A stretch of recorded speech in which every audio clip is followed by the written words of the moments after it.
Carolyn Porter here from CarolynPorterOnline.com, and today we're talking about niche market. What I'm going to do is take you through a process of how to identify your ideal customers. We must know exactly who we're talking to, otherwise we won't be talking to anyone. So you need to know, you need to drill down to who exactly you want to talk to, and there's a process to do that, so that once you know who you're talking to, you can craft your messages to solve their problems. There are at minimum 4 questions that you need to ask yourself. Now you can drill this down even further, but basically to get started, you should ask yourself these 4 questions. And this is going to help you identify who your ideal customers are. And why you're doing this is because you want to work with people that you can relate to, that you can talk to, that you can help solve their problems. Because if you just don't know who you're talking to, you'll just shooting in the dark, and you don't want to do that. So you want to know who they are. Who are these people that I'm talking to? And what do they do? Where do they work? Do they work? And what do they want? What do they want? And why don't they have it yet? Is there a problem? What's the problem that they're having if they have a problem? So you ask yourself these questions. Now you can add more questions to it. You can add something like where do they hang out at, and then you can go to places that they hang out at on the internet. Or you can ask questions like where do they live, and then decide whether you want to go into those geographical locations where they live, and many other questions. But these are some minimum. Okay, so let's look at who. Who is this person? Who are they? Is this a male or a female? Or do I want to talk to both males and females? And what age is it? Are we going to look at all the age range, or do I want to look at people from 25 to 35, or maybe I want to look at people that are older than that, or maybe I just want to look at the whole age range and then just see how it pans out. What income level they have. Now this is a tricky one, and this is a tricky one, but this is one that can help you eliminate the tire kickers. Because if you have somebody, just because someone doesn't have money right now does not mean that they are not ready to change their lives. What they will do is they will find a way to get it. What you want to screen out is the people that don't have any money and just thinking woe is me, instead of looking for ways and complaining why they can't go any further. So that's a reason that you might want to put income level in there. You want to look for geographical locations. Like I said, you could use that as one of the who are they, where they live. And if you are working on the internet, geography has, doesn't mean anything, because you can go everywhere all over the internet. But if you are a brick and mortar business and you're looking to get a presence online, you may want to think about geography, especially if you're just getting started, right? You probably just want to do your local market first and then expand further out in the U.S. Before you go to other countries, because you will have, especially if you have to fulfill products, send products there, there's always a limitation on what you can send, how quickly you can get it there, and all that. So for somebody that's doing brick and mortar, geographic location, maybe one of the initial, who are they? And that would be where they live. Interests. A lot of people are doing interest business on interest business, like they want to live in tropical places, and they want to get people that likes that. They want to do like the law of attraction, and they want to attract people like that. They love personal development and meditation, and they want to attract people like that. They like golfing, fishing, any kind of interest. So whatever it is, they like health and wellness, any kind of interest. So that's one of the who are they. You might want to look at moms. And it doesn't have to necessarily be stay-at-home moms or people that want to stay at home. I know there's a blog out there on the internet that, I can't remember exactly what the blog was called. It has something to do with kid activities, though. And this blog is like, this blog and the Facebook fan page is like mega popular. And all they do is talk to moms about what kind of activities they can do with their kids. So you might want to talk to moms in that way, or you can talk to moms that want to be home. Now you might want to talk to boomers. You want to talk to boomers that are probably already retired and they're looking for a better way and they want to do this internet thing. Or you could talk to boomers that are getting ready to retire or just want to leave the workplace, the corporate world was not all that it was sold to be, and they're ready to go in and start something new.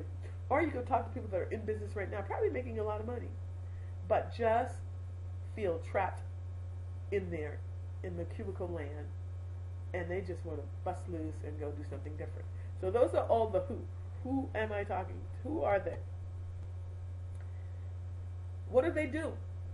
They could be working, and the work could be any place outside of the home. You know, they could be working in corporate America. They could be working in the service industry. They're just not home. They're working. They could be people that are staying at home. You could have some people that are already at home and they just want to get some extra money. You could have retiree. The boomers could be some retired boomers. Like I said, the boomers can be retired or are just getting ready to retire. And again, you can have the brick and mortar business owner that wants to get a presence online and they're looking for a way to get started. And you could have college students that are about to get out of school and start paying back all that student loan, and especially if they're disenchanted because the prospect of getting a job in they feel is slim to none. They can start their own business. They can start their own cause or do whatever and start making some money to pay the student loans back. So those are the what do they do. Now, what do they want? What exactly do these people want? And many of them will tell you that they want some extra money, but it's usually deeper than that. But you can just go with the surface. Okay, let's just say they want extra money. They want to make some extra money to pay the bills and everything like that. So they won't have to worry so much. Yeah. But you have some that probably want to be free, like that corporate person that was trapped in the cubicles. They just want freedom and they want to break out of there and just go and live a free life and build a business and live it on their own terms. Or you have the people that want a lifestyle change, you know what I mean? You have people that want to travel the world and work at the same time. Tropical part of the world, it doesn't matter. People that are looking for an easy way to start a business. And for these people, the easy way to start a business would be something that is structured and you have some kind of community behind you to help you if you get stuck. Because they want to start, but they just don't know how to get out of the gate. And then you have these guys that want transformation. They want to transform into their best life. They're just sitting there thinking, I know I was made to do more than this. There's so much more that I can do, but I just don't have a vehicle to help me do it. I want to transform myself. I want to look back and grab people in the world and help them do the same thing. So you have those people too, and they're ready. Those transforming people, they're ready. They're just looking for a vehicle. Now, why don't these people that want all these things that you have identified, why don't they have it? What is the problem? What it is that they are thinking when they're going to sleep, worrying about it, what it is that they're thinking when they jump up and go and Google, start looking for something. What's the thought? And ideally, what you want to do is be able to make sure that your product and service, first of all, can answer these problems for these people, can solve these problems for these people, and put yourself in that conversation. When they're saying, oh, I just know there was a better way, just interject right inside the conversation and say, yeah, I have a better way. But what is the problem? What are some of the problems? They're stuck in a dead-end situation. They could be in that corporate office making big money, but just don't have the freedom to do what they want to do, or to be with their family, or just freedom to enjoy the money. They want to start, and I have a word missing there. I'm not going to go back and fix it. But that should be lack of knowledge to start, okay? So they lack the knowledge to start something. And they just need somebody that's going to give them some training and point them in the right direction. The transformation people, they're looking for a vehicle to facilitate the change. They're ready, and they're just looking for a vehicle. And then you have the people that have been burned often online, and they just overwhelmed and not moving. They just can't move right now because they just bought so many products that were know-nothing products. They had so many systems that really didn't live up to the big promise, and they're just sitting there wounded, waiting, hoping. They don't want to quit. What they're doing is they're looking for a better way so that they can get out of that. And then you have the people that want to do this thing. They're very social butterflies, but they They don't want to do it alone. They know that if you're working on the internet, you have, as an entrepreneur, you are behind your computer. They want people. So they want a community that they can communicate with and share ideas with and all that. So these are some of the things that people are looking for. Now let's go look at a scenario of an ideal customer. So we're just going to answer the 4 basic questions. Like I said, you can add other questions to that based on what you want from your market. But just answering the 4 basic questions, and the most simple one would be working moms. So who are they? They are working mothers. They want to. They are. What do they do? They work outside of the home. What they want? They want to be home with their kids. They want to be home with their kids, but they have a problem. The problem is both the mother and the father is working, and they need the salaries. They need both salaries. So mom can't really quit, but she's having a rough time, going to work, crying when she's leaving the kids, just taking so long to get started when she arrives at work because she just can't stop thinking about her child, and she wants to be home. Well, you can show them a better way.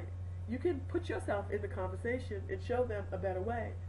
That what you have here is a vehicle that can help them attain that, and they can quit their job and be at home.